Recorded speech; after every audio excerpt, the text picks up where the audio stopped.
Good afternoon, everyone. All right, this is very exciting to me. I've done 120 sessions this year all over the country, and a lot of rooms I walk into, there's like almost like a daze and a haze over the room where realtors are trying to figure it out. There's so much energy in this room. I sat through the last session that it was very refreshing to me, so I want to thank everyone in the room for that. You gave me a little energy coming up here. But the two people I want to thank most, well, actually there's three, but we'll start with the first two. Jay and Michael, if you're in the room, thank you so very much for giving me the honor to share my message today. It truly is an honor for me and my staff to be here in front of all of you here, some of the top agents in the country. And probably the person I want to thank most, who's made it the easiest for me and probably made it the easiest for Jay and Michael, is Gina. If it wasn't for her, this wouldn't be going as smoothly as it is. Let's give a big hand to all three of them. I know how much work is involved in this. If you happen to see Gina in the hallway, just give her a hug and say, it will soon be over. I promise you, it will soon be over. What I want to share with you today is some of my insights on what's happening in the market right now and how it's impacting us as far as business is concerned. Wally was pretty cool. He did exactly what I asked him to do. I don't want to be seen as a speaker here today. That's not what I consider myself. I consider myself a realtor. I've been one for over 30 years. I was an agent for the first 8 of those 30 years, actually. Then I ran an office for another couple of years. Then I opened my own real estate company, which grew to 13 offices and 550 agents, which I sold a couple of years ago. So I really know the real estate business pretty well. Not so much the speaking business. So at the end of this 50 minutes together, I hope you judge me not as a speaker, but instead as a realtor, because that's what I see myself still to this day. Let's jump right at it.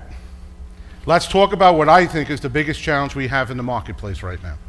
And I'm going to put it into one word: fear. Ladies and gentlemen, people are afraid. They're paralyzed to make a decision right now. Buyers are afraid to jump off the fence and go ahead and put that offer in because they're afraid prices are going to do what? Drop, go down. And the seller's afraid to listen to us about pricing their house right because they're kind of hoping that this is the year the prices do what? Go up. That fear is a challenge. And there are too many agents, however, that are trying to go ahead and treat the challenge, the symptom to the disease. The paralysis, the fear, comes from something else. What does the fear come from? That's the disease. And that is within our control to impact. If we go to the next slide, uncertainty. All fear in the world comes from not knowing. Fear of any sort comes from an ignorance to what's really taking place, the uncertainty of what's taking place. So what we have to do as realtors in this market right now is really truly understand what's happening. We have to understand why it's happening, and we have to simply and effectively explain it to buyers and sellers. Because if we get them to the point that they understand what's happening, they can make the right decisions for themselves and their families. So it's our job to overcome that fear by removing the disease, which is the uncertainty. So let's take a look at exactly how bad that, just leave the slides on, you don't have to come back to me. Just leave the slides on for a little bit. Let's take a look at how bad the national consumer sentiment is. Here's the University of Michigan's study, which they put out every single month. And it's a national study. And we can see that it's trending downward, meaning people are less and less confident and more afraid of what's taking place. But let's take a look at the last couple of months, and let's just leave it right there. So we see a tremendous drop-off right now over the last couple of months. That's really ratcheted people into positions of inactivity, of paralysis. And we have to know what we need to do to overcome that. So let's talk about real estate. How many people besides the person whose phone is ringing has a cell phone in here? We know we have at least one. What a cue, that's a sign from God. I'm doing a good job. How many people have a cell phone? Somebody who has a computer on their cell phone, or what do you call that? A smartphone. What do you call the thing? A calculator. How many people have a calculator on their smartphone? Raise your hands. I need one person to do me a favor. I need you to take it out right now and do a computation. If you have a calculator on your iPad or something, other tablet device, do that. I want you to take this number, 5030,000, and divide it by 365. 5030,000, and divide it by 365. Who has an answer? 13,780. Who knows what that represents? How many houses sold yesterday? All right? Now, how do you come up with that number, Steve? What is the 503,000 annualized sales in this country? Guess what the 365 number is? Number of days in the year. So what's going to wind up taking place is if we take the number of sales divided by the number of days, we have the average number of houses that sell each day. So on average, 13,780 houses sold yesterday. 13,780 houses are going to sell today, and 13,780 houses are going to sell tomorrow. And that's up 18.6% over last year. Now, where would you use that number? Let me give you a couple of suggestions. If you're in a supermarket and someone walks up to you and knows you're a realtor and says, how's the real estate business doing? This is what I want you to say. Well, 13,780 houses sold yesterday. You know that pain in the neck, that friend of yours who was real jealous of you back in 2006 because you were making a fortune, and now when things are a little bit tougher, you're still making good money, but they're reading things are tougher for you, right? So they're going, how's that real estate thing doing now? Huh? Huh? How you doing now? Huh? This is what I want you to tell them. Well, 13,780,000 houses sold yesterday. 13,780 houses sold yesterday. And that agent in your office, that negative person, that no matter what happens, it's just bad news. When they come up to you and say, I don't know why we're doing this anymore. We should just quit and get real jobs. This is what I want you to tell them. 13,780 houses sold yesterday. Ladies and gentlemen, that's a big number. There's nothing to be afraid about if you're buying a house. Nothing at all. As a matter of fact, on my blog today, I put it down what the Wall Street Journal and Forbes magazine both came out with major stories in the last 4 days. And they told their readership what? Buy a house today. Both of them. Go to kcmblog.com, it's free, kcmblog.com, and you can get the article. The last time I looked, it was shared over, I think it was 1,300 times since this morning. Let's start changing the drift of this. And by the way, for the people who want to take a little look into the future, I think that NAR data and the local MLS data is great data. But I think it's the least believable in all our clients. This is what Celia Shen, Senior Director at Moody's Analytics, expects. Next year, existing home sales are going to go up another 20%, and new construction is going to go up well over 40%. So we're fine as long as we get over the fear. As long as we know how to do that. So the question is confidence has left the market, how do we as a team bring it back together? And we have to take a look at that. See, they're not going to have confidence in what we're saying and what we're doing unless we build what? Pretty simply, unless we build trust. And we have to build trust in a different way in today's market.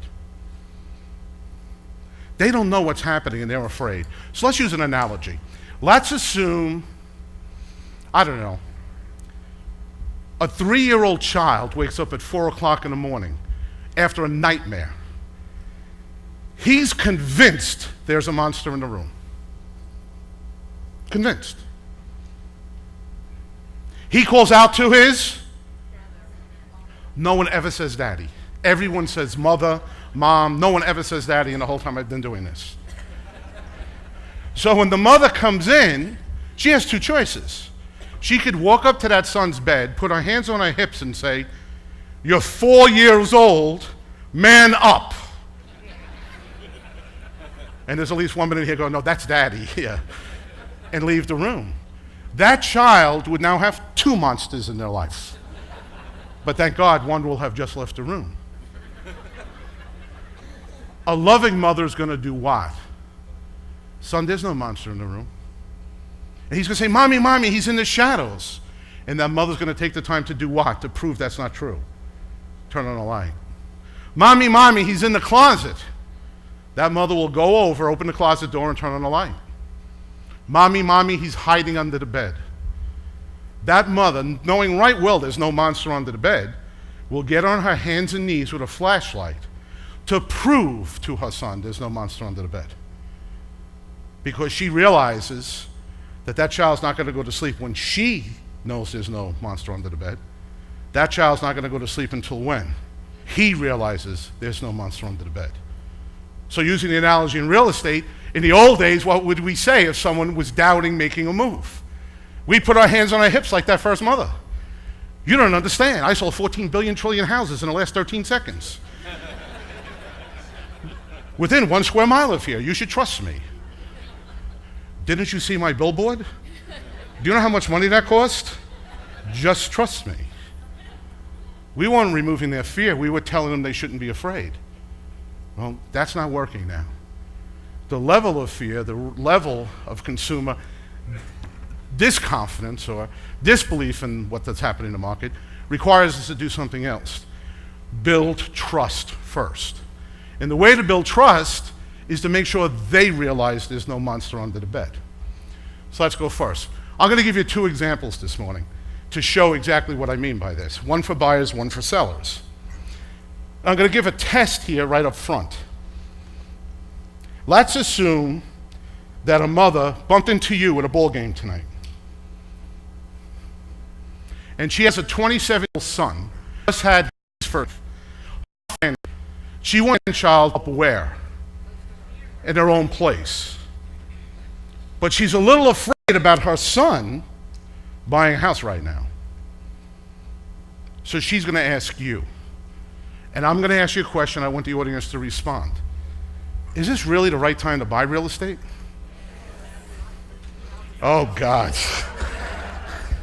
All right, whoa. I got to hold on tight here. Guess who I think is sitting in the room?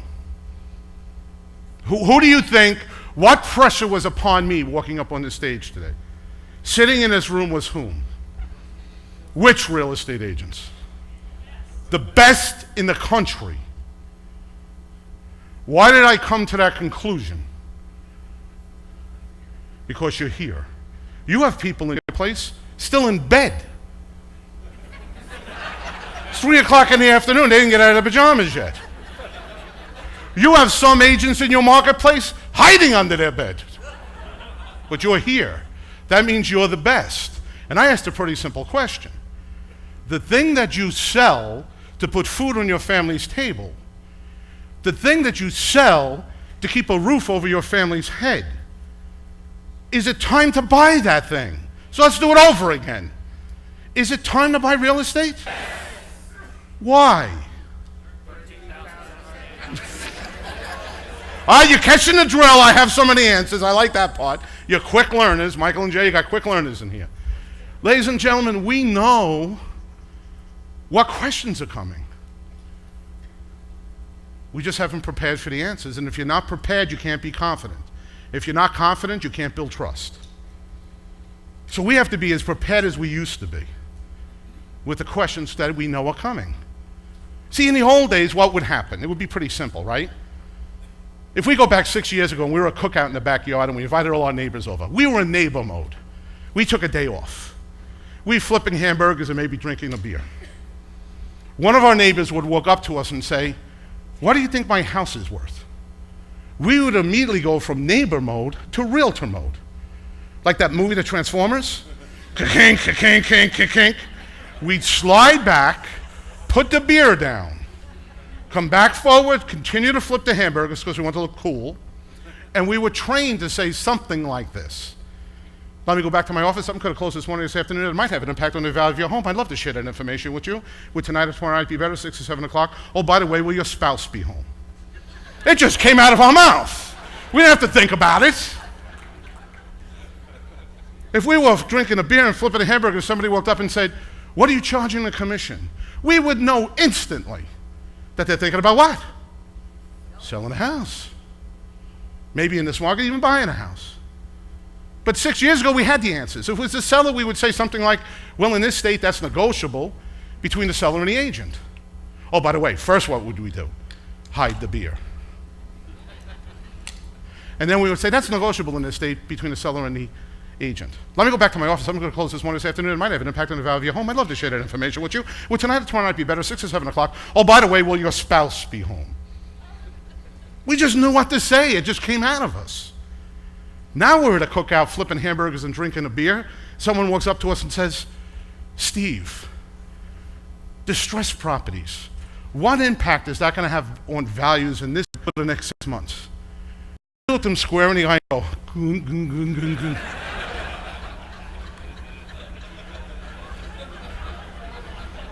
Do we know that question's coming? Yes. Why are we not prepared for it? So let's give you some preparation, one on the buyer, one on the seller. Is it the right time to buy? Yes. Here's why. Because you want to sell high and buy low. That's the cycle of investments, no matter what you're buying or selling. I don't care if it's gold, I don't care if it's fine art, I don't care if it's baseball cards. It starts with optimism, builds to euphoria, goes to fear, then depression, then back to optimism. It's a cycle. Gold sold for $500 an ounce in 1989. $225 an ounce in 2000. It's a little higher than $225 an ounce now. So the question I have to ask, 2 questions. And I would ask this of the mother who asked about her son. Where's the point of greatest risk on that? Where do you not want to buy? Where's the point of maximum opportunity on that?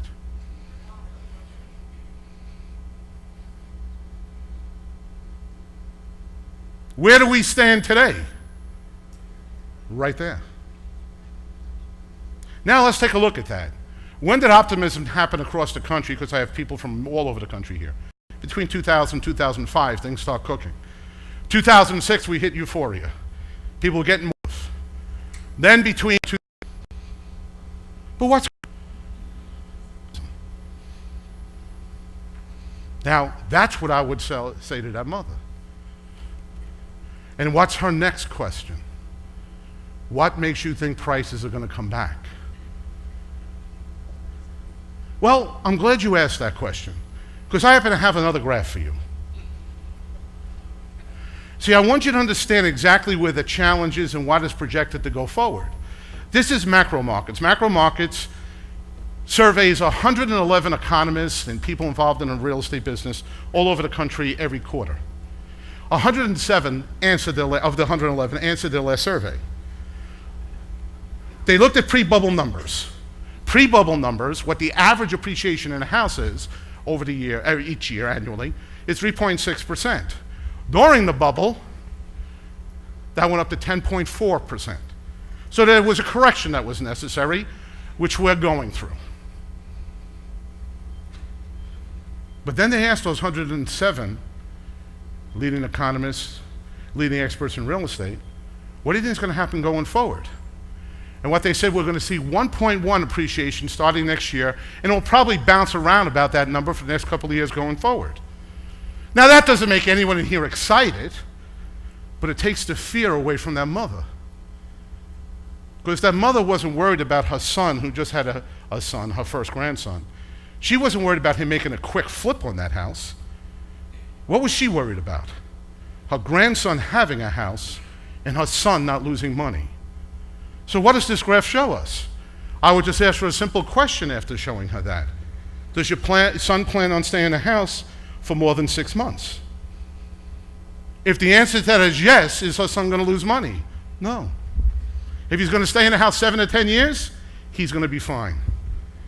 As a matter of fact, Forbes also came out just the other day showing that, as a matter of fact, he's going to lock in, if he took a fixed rate mortgage, he's going to lock in his housing costs right now for the next 30 years if he wants, when rents on average go up a little over 3% a year. Those are the kind of conversations we have to have with that mom. Now, I asked before how many people had a smartphone. Well, let's ask this question real simply. How many people have a phone smarter than them? Raise their hands. How many people have Angry Birds or pictures of your cat or your dog in the phone? How many people have the last 2 slides on your phone? So that when that person bumps into you in the supermarket or at the basketball game, you whip it out and say, let me show you something. One of the things that's amazing to me, and we have one of my friends from Calgary, Canada, sitting up here in the front row. I was up in Calgary doing something for their company about a year ago, and when my wife and I got to the, who's that person that sits when you go into another country? Customs. She was a woman just like every other customs agent, same voice. Business or pleasure? Business. What kind of business? Real estate. What kind of real estate? Residential. What are you doing here? Giving a speech. On what? On where the market's going to go in the next 6 months. And she turned around and she said, oh, really? Her voice changed entirely. Oh, really? Do you mind if I ask you a couple of questions? I looked back on the line behind me and said, ma'am, I don't mean to be disrespectful, but there's a line behind me. Her answer, back to the original voice, do you realize I am the person who will decide whether you come into my country today? Pulled out my iPad and said, let me show you what I'm going to show them tomorrow. Now, I use an iPad instead of a smartphone because my eyes are going. But I have both a buyer presentation and seller presentation with me at all times. Because I don't know when that appointment's going to come. When someone's going to ask me a question that I want to be prepared to answer with confidence. Because I want to build trust with that mother. Because I want to get in front of that son tonight. That's what getting to that next level as an agent's about. Now, you don't need a smartphone. You don't need an iPad or a tablet. You can have crumbled up pieces of paper in your pocket. It's just cooler if you have an iPad or a smartphone. And I get the distinct impression that the people in here are pretty cool. So that's what I would do. Now, the important thing is that we do that and we understand what it means to us. So let's go over that a little bit further here. We have to make sure we're the guardians of home ownership. We have to make sure this stops happening. I paid $50 for that picture because it truly depicts the real estate market now. There are people living in basement apartments that still have paneling on them. And the husband is waiting to time the market exactly to the day that the house will cost the least amount of money. The kid doesn't have a backyard to play in. He's afraid to bring his friends over.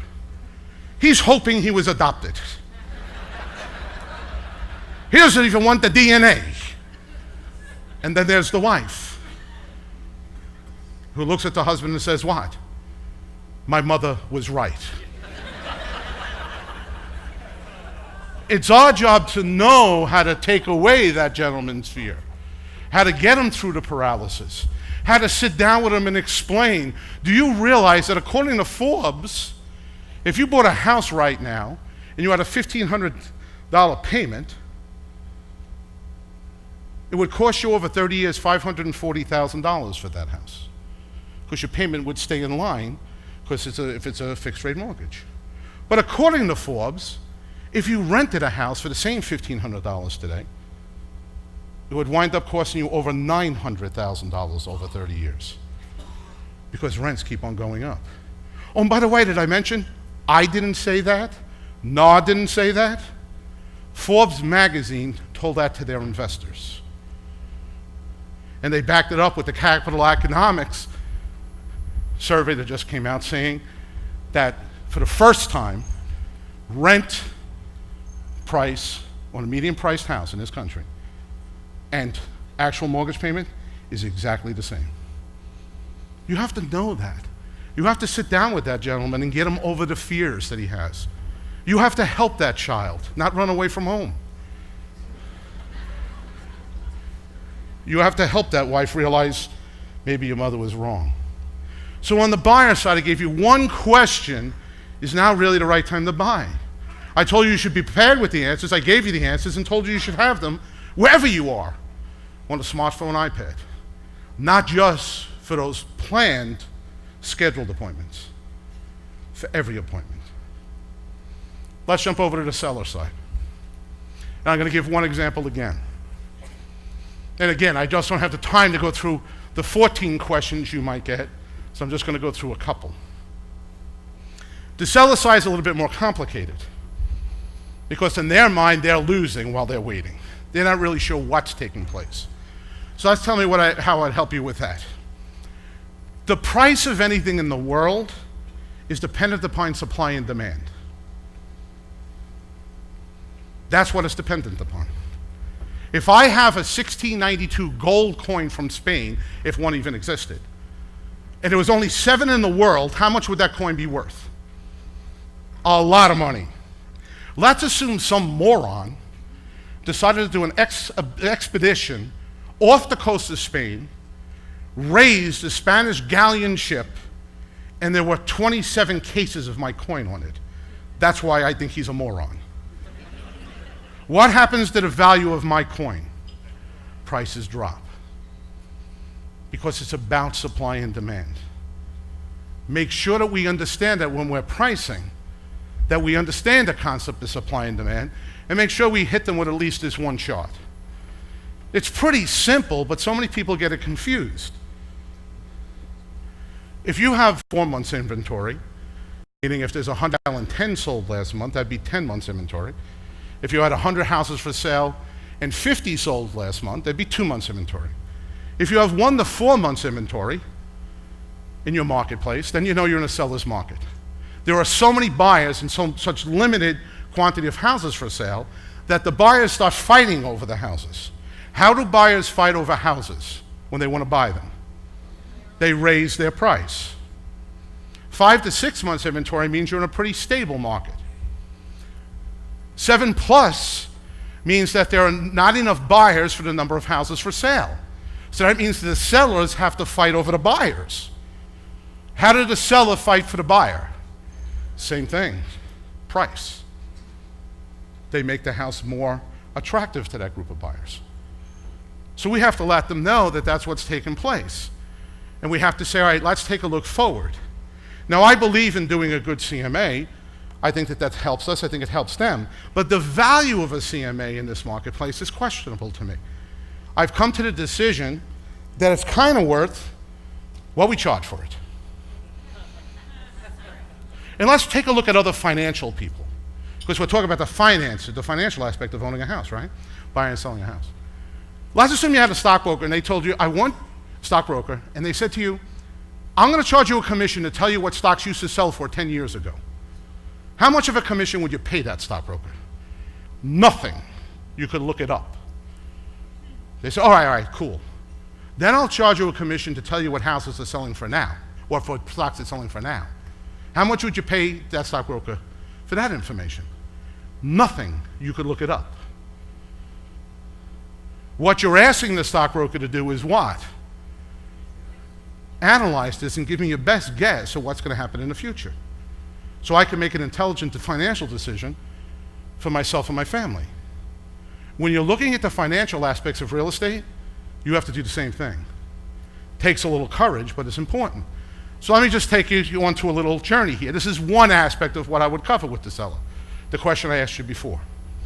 Now, most times when an agent's on a listing presentation and a seller asks this question, and they will, whether you have that challenge in your market or not, because where did they hear this is a challenge? Everywhere in their life. On television, on the front page of the national news, and on the front page of the local news, because they're just copying the national news right now. So when they ask you that question, you know what most agents do? Ask the seller whether they have a beer in the refrigerator. You can't do that. You're the elite. You're the top agents in the country. You are this economy's hope. See, I disagree with a lot of people. They say, well, the real estate business is going to come back, the housing market is going to come back when jobs come back. I think they got that reversed. Now, I understand there's problems in Europe, and I understand there's problems here. The European economy is not going to come back until the United States economy comes back. The United States economy, in my opinion, is not going to come back until housing comes back. And who's responsible for bringing housing back? We are. So if you extrapolate that back the other way, we're responsible for the world economy. Now, I know you have enough pressure on you right now. You're not really looking for more pressure. But understand the task in front of us and get excited about that opportunity, which we'll talk about in a second. But if we're talking about distressed properties, you have to know this. The top graph is the REO saturation in this country. How many REOs, how many foreclosures are on the market? The bottom graph is the same exact timeline, but with prices. So what can we see here? There's a direct correlation for the number of REOs coming on the market and what happens to prices.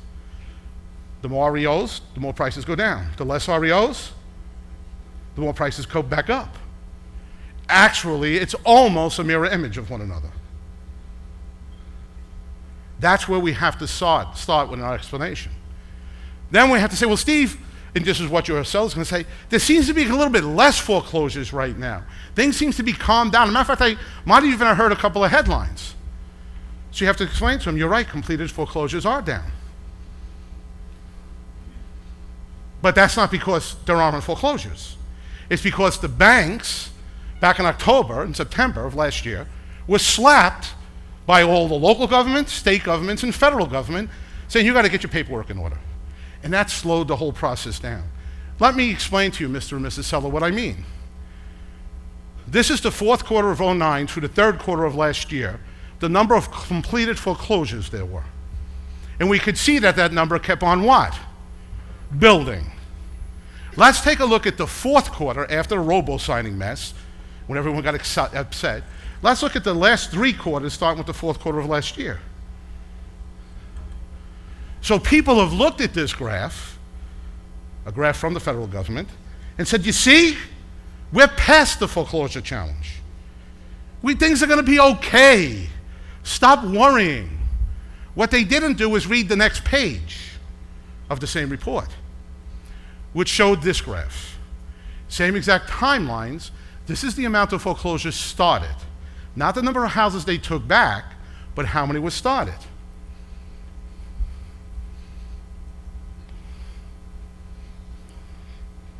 So we can see over the last couple of quarters, have foreclosures gone down? No, actually they've gone in the other direction.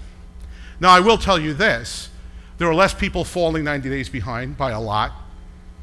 There are more people who are 90 days behind catching up with their mortgage, who we're past the mess, but there's a whole bunch of stuff in the pipeline still. And you have to know in your individual markets, and in 89% of them you have this challenge. And the other 11%, you have to explain to your sellers and even your buyers that that challenge doesn't exist here. But you have to know which one you fall in. Because that's the only way you can give good advice. Because, and again, I like trying to make things with the graphs and also try to make them simple. What you see here is a normal market, as I explained to you before, 5 to 6 months inventory. So let's take a look at the real estate market as being a valley with a river running through it. That river can handle X amount of water without flooding the houses on the shoreline. The reason there's a dam in that river now, a court-imposed dam, is this is what's happening with what they call the shadow inventory, the number of houses that are backed up in the foreclosure pipeline. And there's the cork. Now, I will tell you, I think the banks are smart enough not to flood all those houses out because that's going to cost them money. But they have to pull the cork. That's going to cause some wet basements. And houses with wet basements sell for less money, using the analogy. So what we have to do, we have to know when we're talking to a seller, and whenever I'm doing a seller consultation, who would I be thinking about? I'd make believe my father was living in that house, and he was asking me my advice. You know, when I owned a over 500 agent company, we used to get together like in sessions like this, and this is what I would tell them. Do all the NAR ethics training, do all the local board ethics training, but remember one thing.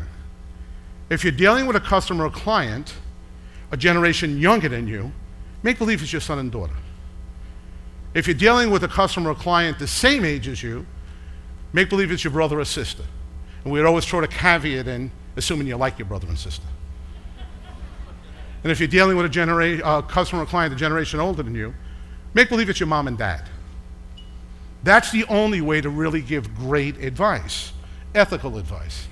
Would I want my father to know this if he was thinking of selling in the next 6 months? Yes. Because my father might be telling me what right now?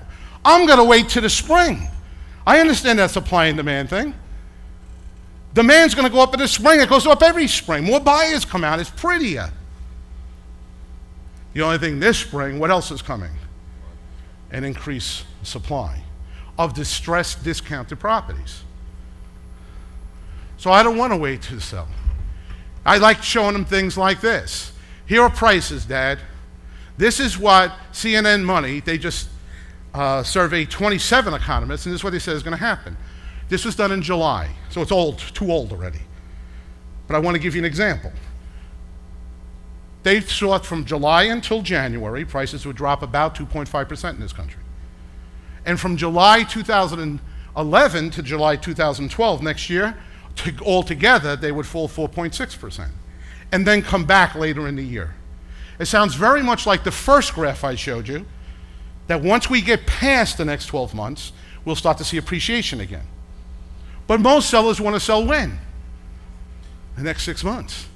What are they looking at in the next 6 months? I'd let my father know that. I'd also let him know this. Here's one example. There's like 7 or 8 examples you can use, but I don't want to take up too much of your time. Home prices, according to J.P. Morgan Chase, could dip another 6 to 7% before hitting rock bottom in early 2012. Should my father know that if he's thinking about waiting until the spring? Yes.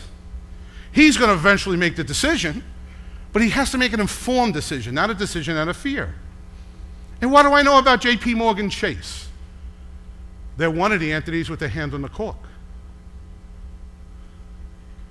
They're going to decide when that cork gets pulled. Personally, I think they're hinting at a message to us. I don't think it's a long leap to think if they think prices are going to fall rather dramatically in the next 6 months, and they're determining when the distressed properties are going to come to the market, that somehow there's some sort of connection between those two statements. That's what great realtors do. They don't talk about good news and bad news. Weak realtors talk about good news and bad news.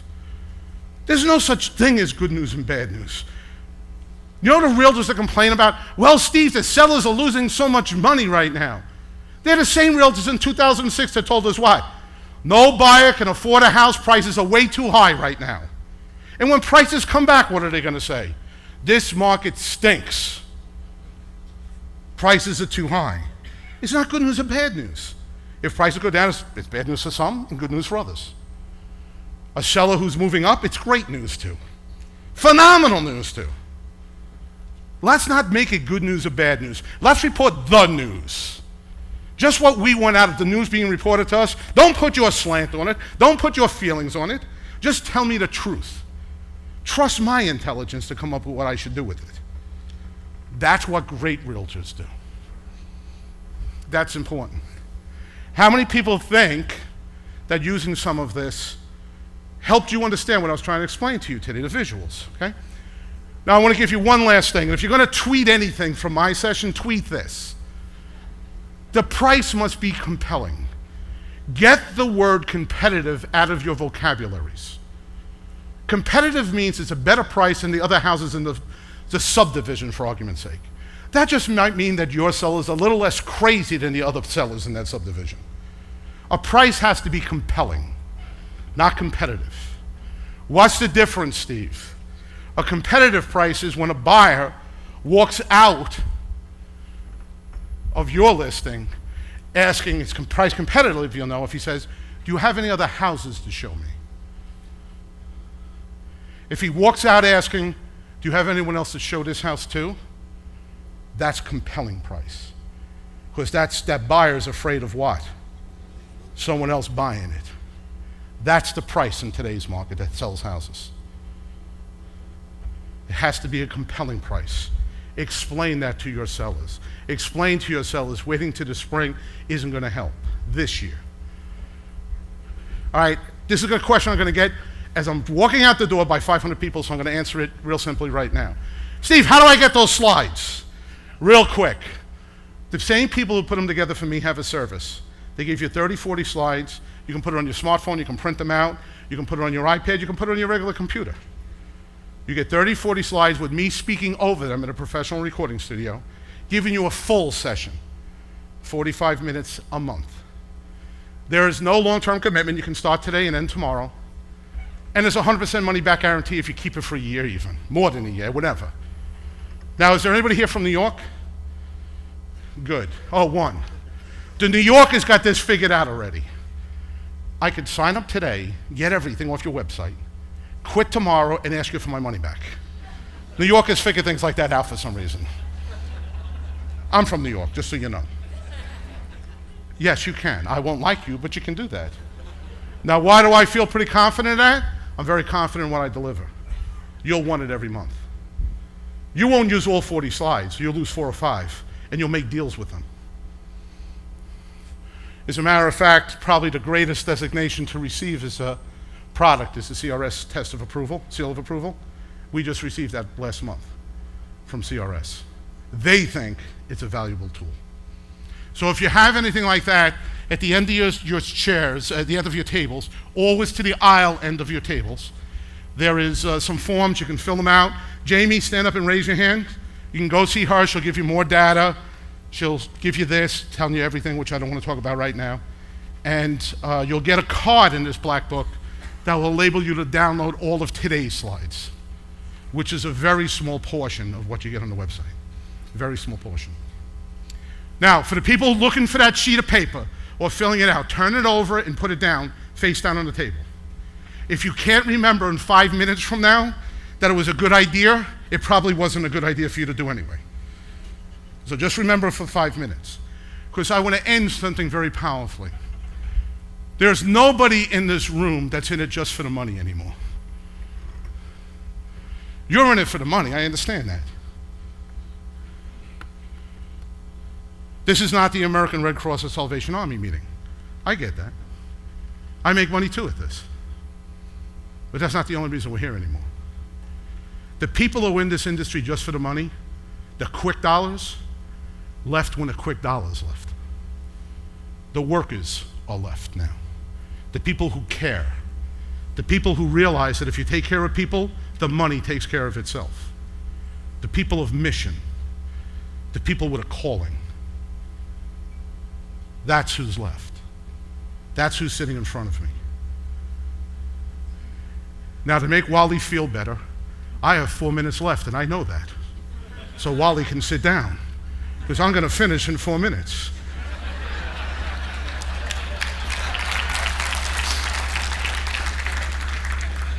Thank you, Wally.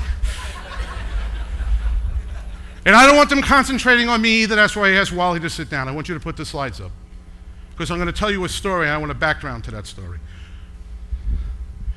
Probably the greatest agent I ever met, one of the greatest men I ever met, was a guy named Joe Bonacore. He died in his sleep a couple of years ago, exactly the way he should have died, peacefully, because he was a great man. When I was an agent, I had the honor to learn the business sitting at a desk next to him. When I became a manager, he was one of my top agents. And when I opened my own company, he came to join me. First person across the street.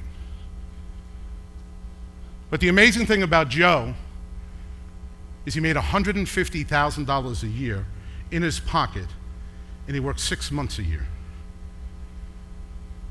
And the whole time I knew him, I told him, Joe, you have to quit that other job. If you work full-time in real estate, you're not going to double your money. There's synergies. You're going to make $500,000, $600,000, $750,000 a year. And he'd laugh at me and walk away. One day I took him out to lunch and I said, Joe, you have to quit that other job. You have to. You make $150,000 a year here. And he explained to me, Steve, I make $150,000 a year in the other job too. And I only work 3 nights a year. So I switched the conversation. Are there any openings? No. I knew what Joe did. Joe captained the largest ship on the Great Lakes, the SS Barton. I'm not saying it's still the largest ship, but it was a couple of years ago. And he was proud to be the captain of the largest ship on the Great Lakes. But he said, Steve, most days you could pull out a lounge chair and get a suntan. Most nights you could pull out that same lounge chair and look up at the stars. It was kind of romantic. But then there were those 3 nights. It wasn't like that. And the phone would ring in the wheelhouse as the storm started coming in. And it would be Mr. Barton from Barton Transportation, the owner of the company of the SS Barton. And he would say the same thing every night. Joe, can you bring that ship into port during the storm? And Steve, he always got the same answer. I'm too busy to talk right now. Click. Steve, at that moment with that storm coming in, and Steve, I want you to understand what I'm saying to you. When a storm hits the Great Lakes, the waves are like the Atlantic Ocean in a storm. I captained a ship several football fields long, he would tell me, worth millions of dollars, with $1 million worth of cargo on that ship. And the storm would toss it around like it was a toy. And it was my job to bring that ship into port. I had to take every single simulation I ever did. I had to take every class I took, every mistake I made, all the focus in the world, everything Will Smith was talking about. He said, I got to bring that all together right at that moment and bring the ship into port. When you did that, you knew you did something special. You knew you were a great captain. And even in a torrential downpour, the whole town would be there at the dock giving your crew a standing ovation as they came off that ship. You couldn't buy a drink in that town for a week. And as you walked up and down the street, the locals would elbow each other and say, that's the group from the SS Barton. They brought that ship into a port the other night in that storm. And he would end by saying, Steve, you can't give me that feeling. Real estate can't give me that feeling. That feeling is that I proved how good I really was. Boy, do I wish Joe was alive today. I had a shot at bringing him into real estate full-time today. And if he was, it wouldn't be me, but he that stands in front of you today. And I know exactly what he would say. He wouldn't complain. He wouldn't curse the winds. He wouldn't bow over and hope that they went away. He would fight them. And the whole time he'd be saying, this is our time. You couldn't prove how good you were back in 2006. It was tough. Because there were people making money in real estate in 2006 by waking up. You can prove it today. You can prove how great a realtor you really are, how great a leader you are in your industry, in your marketplace. And if Joe was alive today, this is what he would say. Every single person in this room captains their own ship. The only difference, your cargo is so much more valuable than any cargo he ever carried. You have the dreams, the goals, and the aspirations of every one of your customers, every one of your clients, their families, and your family. And they've trusted you to captain this ship. Step up right now. Be the great captains you are. Let's together turn this thing around. Thank you very much for your time. I appreciate it.